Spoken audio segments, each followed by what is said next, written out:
里是多少博主梦寐以求的地方，就是北京的抖音总部，有一种回娘家的感觉。但是你都来北京了，怎么能不吃这个呢？怎么可能会不好吃这个肉？哈达尔瓦酱这一次来抖音是参加一个闭门会议，非常的神秘，也不让拍，所以落地我就问了师傅，老北京涮肉，您觉得哪家好吃啊？聚宝源呗。聚宝源，据说也是非常老字号的一家，但我也不知道。我坐这儿可以啊？可以啊。我赶紧吃完赶紧走了我。那你社恐是吗？对，我社恐。他家的蘸料左边是麻酱，中间是葱花香菜，右边就是文吃啥也不蘸，武吃就是蘸酱，好高级啊！先来毛肚，我发现北京和成都真的完全不一样，这一盘看的就是很扎实，它切成很厚的长条形，就像平时吃的千层，给它裹麻酱就像给它穿衣服一样，到嘴里马上就是又嫩又脆，而且特别的劲道，像是北京爆肚的那个口感，但是一定不要涮太久，要不然就是鞋垫子了。这麻酱真好吃，它这个羊肉叫京城飘雪，名字真的很好听。它这个其实是羊的外脊肉，瘦肉的部分很嫩，肥肉的比例也不是很多，吃在嘴里就是刚好有非常浓郁的羊香味，就连麻酱都掩盖不了那个油脂香，但是一点都不觉得腻。这个从麻酱里面出来有种浴火重生的感觉。还有就是这儿的麻酱真的很甜美，听说芝麻酱和花生酱的比例非常重要，每个店的比例不一样，味道就会差别很大。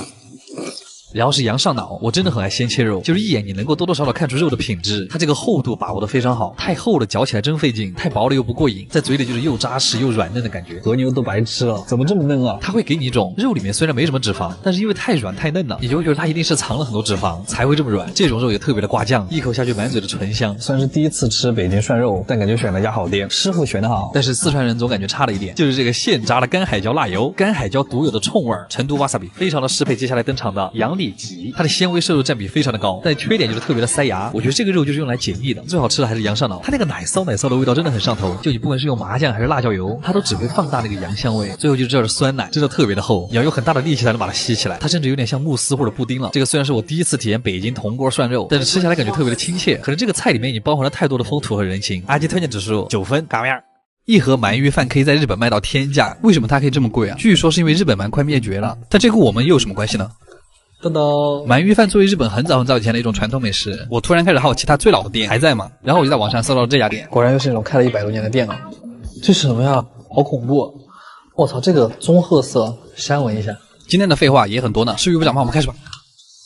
哇，我们目前找到的是1910年开业的，虽然我猜在整个日本应该还会有更老的，但这家112年历史的店已经是我们的极限了。它在江户川桥的附近，又是一家躲在钢铁森林里面的老店呢。日本这种带庭院的店都很贵。这是一个特别老旧的木造房子，我就害怕他们木板下面藏了什么奇怪的东西。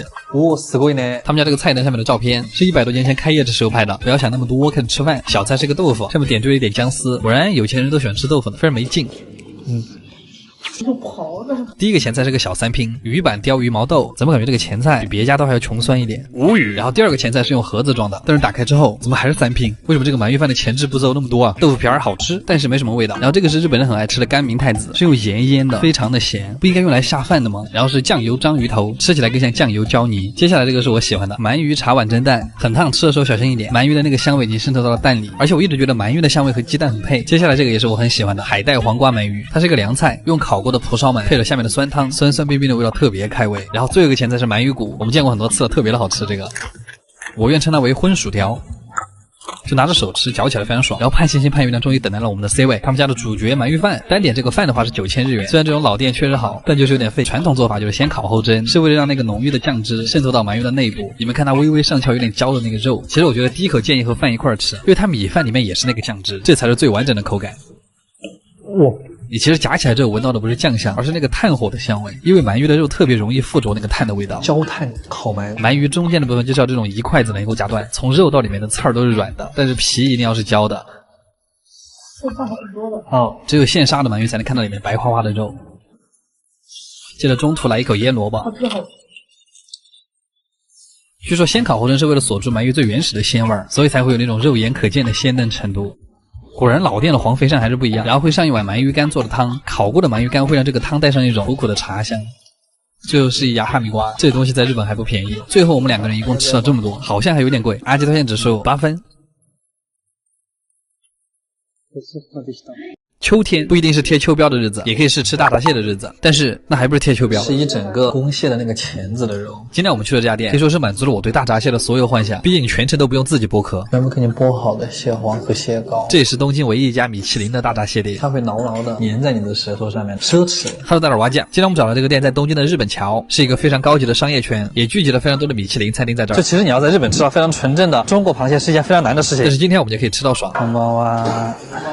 我是做包间，我就坐右边吧那。非常的害怕，但是也非常的饿。好了，我们废话说太多，直接开始吧。这是今天打头的小凉菜，红彤彤的糖腌番茄，就像小时候妈妈做的。然后正餐前还会有一小杯汤，这个汤应该是勾了芡的，喝起来很浓稠。哎，越喝越饿。入秋之后的第一口蟹肉，给大家表演一个空口吃蟹肉，它是现拆的蟹肉做的塔，然后上面点缀了一点鱼子酱，一勺送进嘴里，满满的蟹肉，一下又打开了味蕾。接下来就是螃蟹界非常出名的一个菜，醉蟹，一生一熟，熟的就叫熟醉，生的就是生腌。打开生腌蟹壳的那一瞬间，它已经帮你把蟹黄、蟹肉之外的东西都挑走了。它这个味道我觉得非常的神奇，先是那个微甜，然后再是膏黄的鲜嫩绵润，吞下去之后嘴巴里都是酒香，再来一口挂水的那种。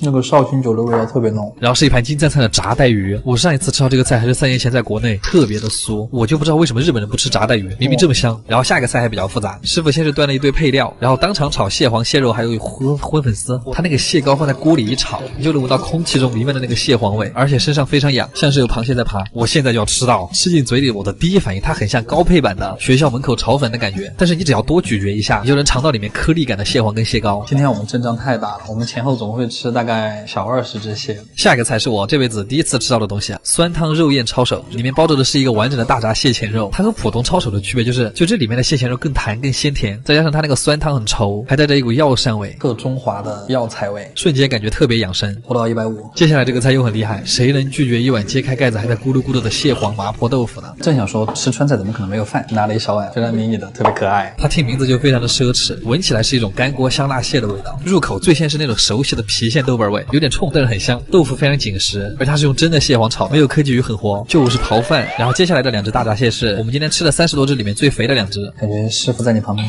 剥螃蟹还是会有点紧张。看着服务员把螃蟹拆开，又摆得整整齐齐，甚至还有点像艺术品。就问这一壳的蟹黄蟹膏，谁看得不迷糊？有大口蟹黄，它这个蟹黄真的是鲜的饭甜，这里面的油香你都不用细品。然后接下来这一盘就是今天的王牌，秃黄油捞饭，橙红的蟹黄和蟹膏看着就很有食欲。把它倒在饭上，我们先尝一口原味，原味吃起来就是很香很甜，蟹膏会粘稠的挂在你的嘴巴里，舌头去舔的时候还会有点难舍难分，但是多吃2口可能就会腻。这个时候加一点旁边的黑醋，就更能激发螃蟹的香气。我看加了醋溜的更好。这个菜真的太爽了。然后下一个菜非常清爽，芦笋炒蟹腿，就是蔬菜，对，它是蔬菜啊。最后的压轴还挺有意思，是一笼巨大的蟹粉汤包。它这个皮很神奇，它其实很薄，你可以看到里面的蟹肉，但同时它又可以提起来玩，还配了一个吸管可以喝里面的汤，像蟹奶的那个感觉，肉汁混着蟹香，而且它这个里面的肉馅也混合了蟹黄。我感觉这一个汤包就用了好几只螃蟹。收尾的甜品是这种梨汤，喝起来暖暖的很舒服。秋天的梨汤果然就很润肺，吃完螃蟹再喝一碗姜茶，暖暖胃。今天这一顿饭真的让我体验了一把螃蟹自由，而且你是在东京，家庭就感觉比国内的餐厅还好。阿吉推荐指数9分。卡玩意儿，尼泊尔料理。等一下，它是什么菜啊？其实尼泊尔是个什么地方我都不知道，更别说这个地方的料理了，我脑子里面一片空白。但是我还是去查了，我网上搜到的图直接把我看饿。对，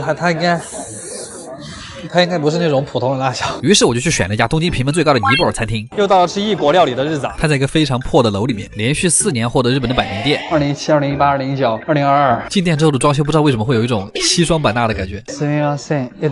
16時45分予約した量です。尼泊尔人说日语，少々お待ちください。像日本人说中文。第一个开胃小菜，我看上去就觉得很辣，不像那些日本料理呀。它其实是一个辣炒羊肉，味道很像小时候学校门口卖的那个5毛钱一包的那个辣条，但是它是肉做的，嚼两下也很像我们四川那个红油兔丁。它这个是真的辣。第2道菜是水球饼，听老板说是尼泊尔的特色小吃，怎么感觉好像在印度的博主视频里面看到过。它就是一堆脆脆的圆球围着一堆蘸料，初生牛肚不怕火，拿起一颗球灌满蘸料，一口塞进了我的樱桃小嘴，干净又不能说，咬开那个脆壳的感觉特别像山东煎饼里的薄脆。然后紧接着就是烧烤调味的汤汁和咖喱味的土豆泥，它还带了一点柠檬的酸味和薄荷，但它几个味道还是挺配的，像是菠萝海鲜炒饭这种派系，像一个开胃小菜。我发现这个小菜的吃法了，就是你可以把它放在球里面，辣炒羊肉配水球饼，我操，有点意思呀。下一个菜是鸡蛋肉饼，它在盘子里看起来莫名的普通又自信，看得我满脸疑惑，好像跟我们国内的一样。吃之前我以为它会和四川的锅盔一个味道，但它其实是那种比较松软的孜然咖喱味，就很吸味，但它可能更像柔软版的锅盔，但里面换成了烧烤咖喱味的猪肉馅儿，还挺好吃。芒果奶吸到了，没什么芒果。我确实想感叹一句，尼泊尔料理比我们之前吃的地中海料理好吃多了，没有拉踩的意思，主要是这2个菜系都用了很多香料，但是尼泊尔的搭配我更喜喜欢。接下来就是非常出名的尼泊尔饺子，又是完全没有吃过的味道。它其实这个设计和灌汤包有点像，只不过它这个汤在外面，因为它那个饺子里面也是汤，吃进去先是那个薄荷的味道，然后是经典的烧烤味，再是有一点肉馅里面酸菜的味道，就是饺子的部分特别像泰国的冬阴功酸菜饺子，非常的吃不腻，甚至有点像韩国菜。我觉得他们家有个特点，就是看起来都特别丑，但是味道就都是让你难以想象的那种美味。果然我的预判很准，这个菜还是很丑。尼泊尔人炒沙干，哇，这个吃起来真的就新疆味了，口感像是先卤后炸的乐山串串，但是这个更干。要非常注意的是他们家那个辣椒，真的要小心，它大概是小米辣的4、5倍的辣度。我有个四川的滇缅烧底。下一个菜是炸蔬菜，这个吃起来像韩国泡菜饼，油香蔬菜，活不到150了。下一个菜长得很像印度的芝士馕饼，然后我跟你说这个味道巨奇妙，我来形容一下，就是它像东北糖里面加了芝士，然后有一种很浓烈的水果味，就是它不仅有奶香，它还伴随着一股介于蓝莓和百香果之间的水果味，有点接近香蕉或者菠萝味的印度飞饼，深入舌根的奶香味。这家店不愧是拿了4年的百名店，太惊喜了这个味道。最后一个端上来的菜是他们家的主食的主食，中间那个造型，它这个吃法好像还有点复杂，大概就是用中间那个糊就着各种配菜吃，它这个特别适合没有牙齿的人吃，它不需要咀嚼就可以很顺利的滑进你的食道。这算精致碳水吗？羊肉咖喱吃起来特别像国内的烧羊肉，就是这一圈菜吃下来都有一种莫名的咖喱味儿，现在我感觉空气里都是咖喱味。好啦，每次吃这种异域料理其实还是挺有意思的，可能体验不同味道的旅程才是最开心的吧。阿基推荐指数8分，卡玩意儿。我们吃了这么多才吃了7000块。你们好奇吗？把牛排做到全美国公认第一会是什么样子？我也没吃过，不过牛排不就是煎个肉吗？有什么好装的呀？今天这家餐厅可能会稍稍的有一点点贵，它是在去年的年底登陆的东京，现在已经过了整整1年了，它还这么难约啊！所以我们今天还是要去见识一下纽约名副其实的第一牛排馆 Peter Luger， 他在过去的135年都被评为全美第一的牛排馆，到底是因为什么？好大的排面啊！他要是不好吃，我就把他骂死。我也是最近才预约上，又到了乱花钱的日子。他家在美国纽约有2家店，然后第3家开在了日本的东京，就在惠比寿那个地方，全日本最好的餐厅都在那儿。站在他家店门口，有一种莅临美国哪个富豪庄园的感觉。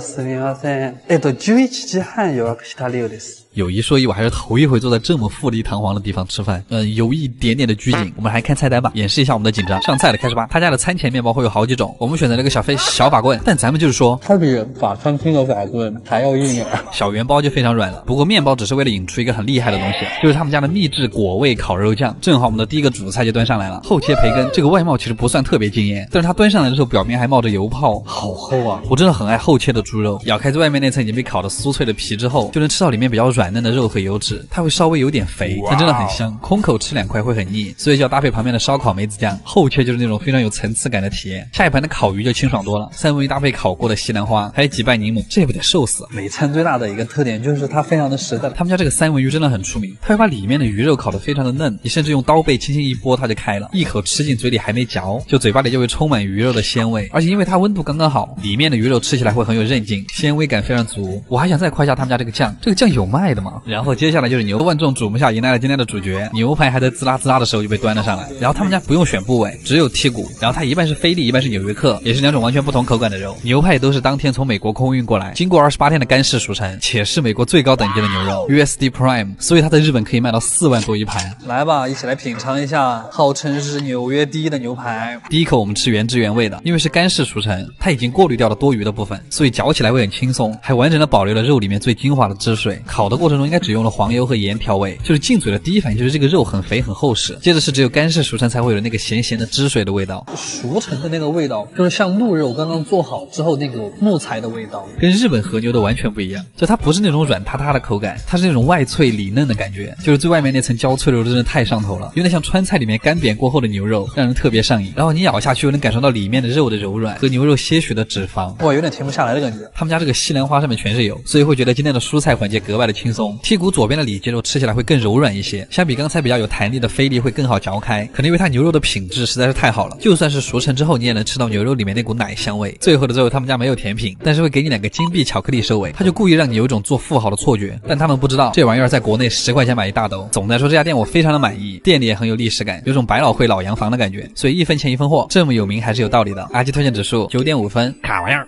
好贵。